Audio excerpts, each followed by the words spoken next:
वो कश्मीर की तरह हम भी जम्मू में पत्थर मारना शुरू कर दें, वो क्या करें? क्या वो कश्मीर की तरह हम भी जम्मू में पत्थर मारना शुरू कर दें या कुछ ऐसा करें? तभी जो है सरकार का ध्यान हमारी तरफ जाएगा। हम तो जे के स्पोर्ट्स काउंसिल में जो है मुझे लगता है 50% से ज़्यादा शॉर्टेज चल रही है कोचेज़ की। बच्चे तो चाहते हैं कि हम खेलें, कुछ करें, लेकिन सिखाने को कोई कोच ही नहीं है। ये बात आपने कई बार सुनी होगी कि गुरु बिना कभी भी गति नहीं होती। हमें कोई भी विद्या कोई दे सकता है, वो हमारा सिर्फ गुरु दे सकता है। आजकल स्पोर्ट्स पॉलिसी ज़ोरों शोरों पकड़ है कि भैया स्पोर्ट्स पॉलिसी होगी तो आम जनता अब आहिस्ता आहिस्ता स्पोर्ट्स की ओर रुख करेगी, हम ड्रग्स की ओर नहीं जाएंगे। पर स्पोर्ट्स पॉलिसी तो बनाएंगे, पर कोचेज़ कहाँ से लाएंगे? कोचेज़ होंगे नहीं तो बच्चों को खेल कौन सिखा देगा? खेल की टेक्निक कौन सिखाएगा? वो सिर्फ़ और सिर्फ एक गुरु ही सिखा सकता है। पर क्या हमारे पास यहाँ पे गुरु पर्याप्त मात्रा में हैं? सवालिया निशान। ये कुछ बहुत चुनिंदा लोग इस समय मेरे साथ में मौजूद हैं जो सारे के सारे कोचेज़ हैं, पर असल में बात ये है कि ये कोचेज़ बाहर हैं। स्टेडियम आप बना रहे हैं, स्टेडियम में बोल रहे हैं हम डेवलपमेंट कर रहे हैं, पर ये जब वहाँ पर जाकर सिखाएंगे नहीं तो बच्चा क्या खुद से ही सीख जाएगा? सवालिया निशान 2। चलिए अब इनसे बातचीत करने की कोशिश करते हैं और आखिरकार ऐसी क्या वजह है, क्या कारण है, क्योंकि इन्होंने एक RTI भी लगाई है जिसमें पता चल जाएगा आपको कि असल में कोचेज़ कितने हैं और कब तक रहने वाले हैं। उसके बाद कोई बच्चा क्या यूट्यूब से सीखेगा और यूट्यूब से भी कि इतनी अच्छी टेक्निक सीख पाएगा, अब वो जानते हैं। इसका मतलब डिजिटल इंडिया है तो डिजिटल इंडिया में सब कुछ डाल दो। तो क्या जो कोचेज़ बनेंगे वो सिर्फ़ और सिर्फ अब यूट्यूब में जाने के लिए होंगे? जी वही हम यही आज हम सारे जो हैं वो साई रिकॉग्नाइज्ड स्पोर्ट्स कोचेज़ एक प्लेटफॉर्म पे अलग अलग गेम्स के इकट्ठा हुए हैं। इसका रीज़न यही है कि स्पोर्ट्स पॉलिसी आई, बहुत बढ़िया पॉलिसी आई जम्मू कश्मीर में। काफ़ी सालों बाद एक पॉलिसी आई जिसमें इंसेंटिव्स रखे गए, स्पोर्ट्स पर्सन के रिवार्ड्स रखे गए, आउटस्टैंडिंग स्पोर्ट्स पर्सनस की वहाँ पे रिक्रूटमेंट रखी गई। लेकिन जो उनको सिखाता है कोच, उनकी रिक्रूटमेंट की कोई बात नहीं की गई, क्योंकि पिछले 15 सालों से जो एक भी क्वालिफाइड कोच, एक होता है ट्रेनर, सिंपल ट्रेनर, उसकी बात नहीं करेंगे हम। जो क्वालिफाइड कोच साई रिकॉग्नाइज जिन्होंने 1 साल का डिप्लोमा किया होता है और 2 महीने की उसकी इंटर्नशिप होती है national institute of sports by sports authority of India, तो उनकी जो रिक्रूटमेंट है 15 सालों से हमारे जम्मू कश्मीर में नहीं की जा रही है। इसकी वजह पता नहीं क्या है क्या नहीं, वो हमें भी समझ नहीं आ रही। अगर बात की जाए स्टेडियम्स की तो 200 कुछ प्ले फील्ड्स जो हैं वो हमारे जम्मू कश्मीर में हैं। तो उसके बाद इंडोर स्टेडियम्स जो हैं 33 इंडोर स्टेडियम्स हैं, हर डिस्ट्रिक्ट में एक एक 2-2 इंडोर स्टेडियम्स हैं। और आउटडोर स्टेडियम की बात की जाए वो भी कम से कम 30 जो हैं वो हर डिस्ट्रिक्ट में एक एक है। लेकिन अगर कोचेज़ की बात की जाए, कुछ डिस्ट्रिक्ट्स ऐसे हैं जहाँ पे एक भी क्वालिफाइड कोच नहीं है, एक भी साई रिकॉग्नाइज्ड कोच जो है वो नहीं लगाया गया है। बच्चे आते हैं, खेलते हैं और चले जाते हैं, सिखाने वाला कोई नहीं है। और अगर बात की जाए रिक्रूटमेंट की, मैंने बताया 15 सालों से कोई रिक्रूटमेंट नहीं की गई है। यहाँ पे RTI में लिखा है कि 47 कोचेज़ हैं जो वो खाली हैं। ये 1.5 साल पुरानी RTI है। उसके बाद काफ़ी इंफ्रास्ट्रक्चर भी बना, लेकिन ज़रूरत है जो वो सिर्फ 47 है या 47 खाली है? 47 जो है वो खाली हैं और 45 खाली हैं और 47 जो है वो काम कर रहे हैं। उनमें से भी काफ़ी रिटायर्ड। हाँ, जम्मू कश्मीर में अभी जो है सिर्फ 47 काम कर रहे हैं। उनमें से भी जो है वो 2025-26 तक जो है वो 90% रिटायर्ड हो जाएंगे। तो अगर न्यू नहीं आएंगे तो वो जो स्पोर्ट्स इंफ्रास्ट्रक्चर है, इतने इंडोर बढ़िया लेवल का स्पोर्ट्स इंफ्रास्ट्रक्चर है, ये हम मानते हैं कि अब काफ़ी ज़्यादा इंडोर स्टेडियम्स भी बनाए जा रहे हैं, आउटडोर भी, लेकिन उनको चलाएगा कौन? अगर कोचेज़ ही नहीं लगाएंगे तो चलाएगा कौन? तो ये जो खाली हैं ये भी भरे जाएँ। 2017 में भी कुछ आया था, वो केस हो गया था, वो भी कुछ इशू चल रहा है इनका। तो हमारा यही है LG सर से कि प्लीज़ जो है वो स्पोर्ट्स कोचेज़ की रिक्रूटमेंट की जाए। पिछले 15 सालों से एक भी सिंगल कोच नहीं लगाया गया है जम्मू कश्मीर में। काफ़ी अच्छे काम हो रहे हैं आपकी एडमिनिस्ट्रेशन द्वारा, लेकिन जो क्वालिफाइड कोचेज़ हैं, सारी रिकॉग्नाइज्ड कोचेज़ हैं, उनके लिए स्पोर्ट्स पॉलिसी में कोई जगह नहीं दी गई है। द्रोणाचार्य अवार्ड दिया जाता है कि जो कोच अपने स्टूडेंट को बहुत अच्छा सा सिखा दे। यहाँ पर कोच है ही नहीं तो द्रोणाचार्य अवार्ड कहाँ से आएगा? आपको लगता है कि यहाँ पर द्रोणाचार्य जैसे गुरुओं की ज़रूरत नहीं है या ये चाहते ही नहीं कि द्रोणाचार्य जैसा गुरु यहाँ पे आए? मैम देखो, पहली बात ये है कि हमारी स्टेट, जो हमारी J&K स्टेट में, इसमें इतना टैलेंट है, इतना टैलेंट की कोई कमी नहीं है। बट वो टैलेंट किस काम का जब ये किसी को कोचेस को चांस नहीं दें, जब तक कोच नहीं फील्ड में जाएंगे, ग्राउंड में जाएंगे, तो बच्चे कहाँ से आएंगे? तो फिर हमारी डेवलपमेंट कहाँ से होगी? हम कहते हैं स्पोर्ट्स में अचीवमेंट नहीं आ रही, कैसे होगी? इतना इंफ्रास्ट्रक्चर बना के रखा लाखों में। अगर तुम स्कूल खोले जा रहे, बच्चे खुद आएंगे, बच्चे कैसे ट्रेन होंगे, बच्चे कैसे पढ़ पाएंगे जब तक उनको गुरु नहीं मिलेगा, टीचर नहीं मिलेगा। हमारी यही अपील है, हमारी एलजी सर से ये अपील है कि इस पर संज्ञान लिया जाए और जल्दी से जल्दी जितनी हमारी वैकेंट पोस्ट हैं एटलीस्ट उनको तो फिल किया जाए। हम कोई ज़्यादा हम प्रोटेस्ट करके कोई हाईली डिमांड नहीं रख रहे हैं, हम यही अपना इंसाफ चाहते हैं कि जो हमारी आपके पास वैकेंट पोस्टें हैं एटलीस्ट वो तो फिल की जाए। हमारी कोई ज़्यादा डिमांड नहीं है कि हम किसी के अगेंस्ट बोल रहे हैं या काउंसिल के अगेंस्ट बोल रहे हैं। जो अकॉर्डिंग टू इंफ्रास्ट्रक्चर हमें रिक्वायरमेंट है, जितनी हमारी स्टेट को रिक्वायरमेंट है एटलीस्ट वो कोच तो उनकी पोस्टें तो फिल की जाएँ। Thank you. कोचेस की ज़रूरत है, और अगर है तो किस लेवल पर होनी चाहिए, या फिर कुछ चुनिंदा लोगों को बेनिफिट होगा, वो पहुंचेंगे, बात ख़त्म? मैम जैसे आपने बोला कोचिज़ की तो बहुत ज़्यादा ज़रूरत है यहाँ पे, मास लेवल पे जे.एंड.के में तो मास लेवल पे कोचिज़ की जो है ज़रूरत है। तो यहाँ पे अभी ऑलरेडी जे.एंड.के स्पोर्ट्स काउंसिल में जो है मुझे लगता है 50% से ज़्यादा शॉर्टेज चल रही है कोचिज़ की। और बच्चे तो चाहते हैं कि हम खेलें, कुछ करें, लेकिन सिखाने को कोई कोच ही नहीं है। अब वो क्या करें? क्या वो कश्मीर की तरह हम भी जम्मू में पत्थर मारना शुरू कर दें या कुछ ऐसा करें, तभी जो है सरकार का ध्यान हमारी तरफ जाएगा। हम तो अपना जो है प्रॉपर जो है ईमानदारी से काम कर रहे हैं, सब कुछ कर रहे हैं, लेकिन तब भी हमारी एलजी सरकार जो है हम पे ध्यान नहीं दे रही है।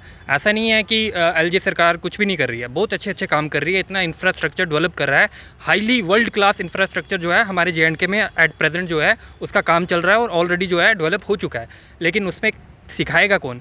अभी आप एक एग्जांपल के तौर पे देख लो, भगवती नगर में इतना अच्छा इंडोर कॉम्प्लेक्स बना है, लेकिन वो बंद पड़ा हुआ है। उस पर कोई भी वहाँ पे एक भी बंदा नहीं जाता है। वहाँ पे वो क्यों नहीं जाता है? वो एलजी सरकार को इसका जवाब हमें देना चाहिए।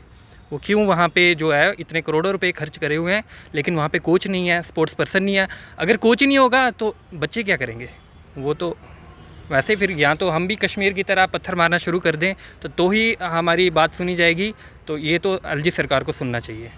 यहाँ के जम्मू कश्मीर के, मैं आपके पास आ रही हूँ, जम्मू कश्मीर के बच्चे क्या इतने ही इंटेलिजेंट हैं कि उनको कोचेस की ज़रूरत नहीं है? इस तरह का एडमिनिस्ट्रेशन का दिमाग चलता है, इसीलिए कोचेस को अपॉइंट नहीं किया जा रहा? कोचेस अपॉइंट तो होने ही चाहिए। देखिए अगर आप देखेंगे कि बच्चे जो हमारे जम्मू कश्मीर के हैं टैलेंटेड उतने ही हैं जितने बाकी स्टेट्स के हैं। ऐसा नहीं है कि हमारे बच्चे कम हैं, उतना ही खाना खाते हैं, उतनी ही कोचिंग की ज़रूरत है उन्हें भी जितनी बाहर के बच्चों को है। लेकिन हमारी एडमिनिस्ट्रेशन हमारी तरफ ध्यान नहीं देगी तो बच्चे कैसे प्रिपेयर होंगे, बच्चे तैयार कैसे होंगे? कोचेस ही नहीं होंगे तो सिखाएगा कौन मैम उन्हें? जैसा कि हम अमित सर कह रहे थे कि जो हम ट्रेनिंग करके आते हैं NIS से, वो एशिया का बिगेस्ट इंस्टीट्यूट है जहाँ से हम ट्रेन होके आते हैं। ऑल इंडिया कंपटीशन होते हैं, हम लोग कम्पीट करते हैं, पार्टिसिपेट करते हैं, एडमिशन मिलता है, हम कोर्स करके आते हैं। उसके बाद भी हम सालों तक यहाँ पे बिना जॉब के रहते हैं, जॉबलेस रहते हैं, अपने घर से बाहर रहते हैं। तो अभी भी हम अपनी जेब से पैसा खर्च कर रहे हैं, सुबह शाम दौड़ रहे हैं, कभी एलजी सर के पास, कभी काउंसिल के पास, लेकिन सुनने वाला कोई नहीं है। जब तक हमारी नहीं सुनी जाएगी तो हम बच्चों को सिखाएंगे क्या? स्टेडियम्स खाली पड़े हैं, जैसे सर ने कहा कि 200 स्टेडियम्स, 200 वैकेंट्स प्ले फील्ड्स हैं हमारे पास, और उसमें से 33 इंडोर हैं, आउटडोर भी ऑलमोस्ट इतने ही हैं, लेकिन उनमें मोर देन 50% कोचेस नहीं हैं। ये जो आप सर्टिफिकेट है आप दिखा सकते हैं, इस तरीके का जो डिप्लोमा का कोर्स जो होता है उसके बाद इस तरह का सर्टिफिकेट जो है वो दिया जाता है। अगर इस तरह का सर्टिफिकेट किसी के पास हो, क्या उस पर ठप्पा लग जाता है कि वो कोच है और वो अच्छा कोच बन सकता है? जी हाँ जी, बिल्कुल, ये बात बिल्कुल आपने सही कही। कोच हम उसी को कह सकते हैं जिसके पास ये सर्टिफिकेट होगा।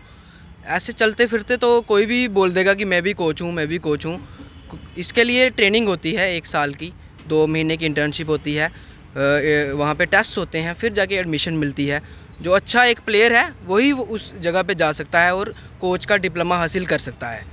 तो बिल्कुल आपने सही कहा कि ये सर्टिफिकेट के बिना जो है वो एलिजिबल नहीं कह सकते हम कि वो कोच है। तो अभी तक कितने ऐसे कोचेज़ हैं जो इसके साथ काम कर रहे हैं और इसके बिना काम कर रहे हैं? जो मैंने ये लिस्ट है जो स्पोर्ट्स काउंसिल की, इसमें 47 जो कोचेज़ हैं वो सारे डिप्लोमा होल्डर्स ही हैं। तो उनमें से जो रिटायर्ड होने वाले हैं, तो कुछ इन्होंने ट्रेनर्स भी अपॉइंट किए गए हैं, वो क्वालिफाइड नहीं है। वो तो सेंटर की स्कीम है, कुछ खेलो इंडिया स्कीम के तहत हैं, तो वो जो है वो कंट्रेक्चुअल बेसिस पे हैं उसमें मैं भी हूँ एक, ऐसी बात नहीं है, लेकिन मैं कोच नहीं बोलूँगा अपने आप को जब तक मैं इस डिप्लोमा के बेसिस पे नहीं लगा हूँ मैं। वो तो जस्ट मैं नेशनल खेल के जो है वो खेलो इंडिया स्कीम में लगा हुआ हूँ, लेकिन जब मैं इस डिप्लोमा के बेसिस पे लगूंगा तो मैं एक कोच को कहलाने के लायक हो जाऊंगा और मैं एक परमानेंट एम्प्लॉय होऊंगा जम्मू कश्मीर का। और वो जो रिक्रूटमेंट है वो तो खेलो इंडिया की रिक्रूटमेंट है ना, सेंट्रल गवर्नमेंट की रिक्रूटमेंट है। स्टेट जो है वो अपनी रिक्रूटमेंट नहीं कर रही है कोचेज़ की। पिछले 15 सालों से स्टेट की कोई रिक्रूटमेंट नहीं हुई है। 15 सालों से मैं आपके पास 15 सालों से ये लग रहा है इनको कि कोच है ही नहीं है, या कोच की ज़रूरत नहीं है, या कोच की कोई पढ़ाई ही नहीं करता है जम्मू कश्मीर में। हम देखो इनको क्या लगता है, ये तो यही जाने, क्योंकि कोचिज़ की रेगुलर हम जो एनालाइज करते हैं उसमें बड़ा डिफ़िकल्ट कंपटीशन होता है। ये नहीं है कि ऑल ओवर इंडिया के कोच, जैसे मेरा स्पोर्ट्स है बैडमिंटन, तो बैडमिंटन का ये है कि ऑल ओवर मैंने 2021 में की है। ये नहीं है तो एक एनालाइज कोच लगने के लिए हमें जो कंपटीशन देना है वो बहुत ही डिफ़िकल्ट कंपटीशन देना पड़ता है। ऑल ओवर इंडिया से बच्चे आए होते हैं, उनमें भी क्या होता है, पहले कंपटीशन होता है, 1600 टेस्ट होता है। 1600 मीटर का हमने क्वालिफाई करना होता है 7.5 मिनट में। जैसे एक आर्मी और जो पुलिस की जॉब लगती है उसमें भी 1600 मीटर की रनिंग होती है, वैसे हमने उसे क्वालिफाई करना पड़ता है। उसके बाद 3-4 टेस्ट और होते हैं, उसके बाद पेपर होता है एक, जो भी वो जो पेपर क्वालिफाई करेगा उसके बाद हम NIS डिग्री में जाते हैं और 10 महीने की डिग्री करते हैं। उसके बाद 2 महीने की इंटर्नशिप होती है। हमारी स्टेट से काफ़ी सारे बच्चे अब जा रहे हैं NIS करने के लिए, लेकिन इनको पता नहीं क्या है कि क्या नहीं। ये सोचते हैं कि हमारे आजकल डिजिटल इंडिया चल रहा है तो शायद से डिजिटल इंडिया के थ्रू ही बच्चे ऑटोमेटिक ट्रेन होंगे, ऑटोमेटिकली सारा कुछ होगा। लेकिन कोच के बिना गति नहीं है। सबने जैसे गुरु के बिना गति नहीं होती, वैसे कोच के बिना भी स्पोर्ट्स पर्सन की गति नहीं है। अगर हम बोलें कि ये वो लगा रहे न्यू पॉलिसी के अकॉर्डिंग ये बड़ा अच्छा काम कर रहे हैं कि मेरिट स्पोर्ट पर्सन को लगा रहे हैं, अच्छी बात है, मेरिट स्पोर्ट्स पर्सन को लगाइए आप, लेकिन उनको जो बनाने वाला है, उनको जो खड़ा करने वाला, उस लेवल पे खड़ा करने वाला है, उनको भी तो लगाइए। ये है कि अगर यूट्यूब से सीखने लग गए सारे बच्चे तो फिर तो नीरज चोपड़ा की तरह सारे ही गोल्ड मेडलिस्ट लाएँ, फिर चाइना को हम पीछे छोड़ दें, USA को तो हम देखें भी ना। तो वैसे भी तो अगर ऐसा काम करना चाहते हैं तो एक ये काम करिए कि स्पोर्ट्स पर्सन को डिजिटली बना दीजिए। आप घर पे बैठो खेलो, और स्टेडियम भी जो बनाए हैं उसको भी डिजिटल कर दीजिए।